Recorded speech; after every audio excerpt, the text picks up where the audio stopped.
ఇట్లా ఉంటే ఇక దానం నాగేందర్కి స్ట్రాంగ్ వార్నింగ్ ఇచ్చిందట కాంగ్రెస్ అధిష్టానం. మళ్ళా గెలువు మంత్రిని చేస్తాం, దానంకు తేల్చేసిన అధిష్టానం. రాజీనామా చేసి ఉప ఎన్నికల్లో గెలువు, నీ ప్రయోజనాలు కూడా నెరవేరుతాయి. ప్రభుత్వం మీద అధికారుల మీద నోరు జారకు. మేము రమ్మనలే, నువ్వే వచ్చినవు. నువ్వు వస్తా అంటేనే జైన్ చేసుకున్నాం. ఇటీవల కామెంట్స్ తో దానం నాగేందర్ పైన సీరియస్ అయిన కాంగ్రెస్ అధిష్టానం. కొంతకాలంగా దానంకు దొరకని సీఎం అపాయింట్మెంట్. ఈ రకంగా ఉన్నది పాపం దానం పరిస్థితి కూడా. ఏదో అనుకుంటే మరేదో అయినట్లున్నది దానం నాగేందర్ పరిస్థితి. మంత్రి పదవి వస్తుందని ఆశపడి పార్టీ మారితే అక్కడ కనీసం మర్యాద కూడా దొరకడం లేదట. కనీసం ముఖ్యమంత్రి కూడా ముఖం చూడడం లేదని తెలుస్తోంది. ఎన్నిసార్లు అపాయింట్మెంట్ కోసం ఎదురు చూసినా కలవడం లేదని సమాచారం. మంత్రి పదవి కావాలంటే రాజీనామా చేసి గెలవాల్సిందేనని కండిషన్ పెట్టినట్టు తెలుస్తోంది. పైగా పార్టీకి నష్టం చేసేలా నోరు జారితే చర్యలు కూడా తీసుకుంటామని దానంకు గట్టి వార్నింగ్ కూడా ఇచ్చినట్లు సమాచారం. ఇది జరుగుతున్నటువంటి వ్యవహారం. మన దానం మాట్లాడిండు కదా, కేసీఆర్ని పొగిడిండు కదా, అంటే వాస్తవం చెప్పిండు ఆయన.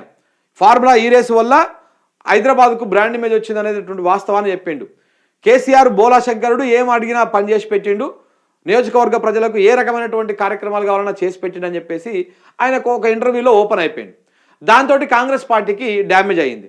ఆ డ్యామేజ్ని కంట్రోల్ చేసుకోవడం కోసం ఒక మాట ఏం చెప్తారు, నీకు మంత్రి పదవి కావాలంటే నువ్వు ఇట్లా లూజ్ టాంగ్ చేయొద్దు, నువ్వు కావాలంటే రాజీనామా చేసేసి మళ్ళీ ఎన్నికల్లో పోటీ చేయి, ఉప ఎన్నికల్లో అలా గెలువు 100% నీకు మంత్రి పదవి ఇస్తాం. ఎట్లాగా హైదరాబాద్లో ఎవరికి మంత్రి పదవి ఇవ్వలేదు, సో కాబట్టి ఆ కోటా కింద నీకు ఇచ్చేస్తాము. నువ్వు దానికోసం ఏం చేయాలి, ఇప్పుడు నువ్వు రాజీనామా చేసేసి ఇప్పుడు అనర్హత వేటేయాల్సి వస్తే అద్దరికి వేయాల్సి వస్తుంది, నలుగురు మీద వేటేయాల్సి వస్తుంది. అనర్హత వేటేస్తే నలుగురు మీద వేయాల్సి వస్తుంది. ఎవరెవరు, కడియం శ్రీహరి మీద, భద్రాచలం ఎమ్మెల్యే మీద, ఈయన మీద, ఈ ముగ్గురు మీద వేయాల్సి వస్తుంది.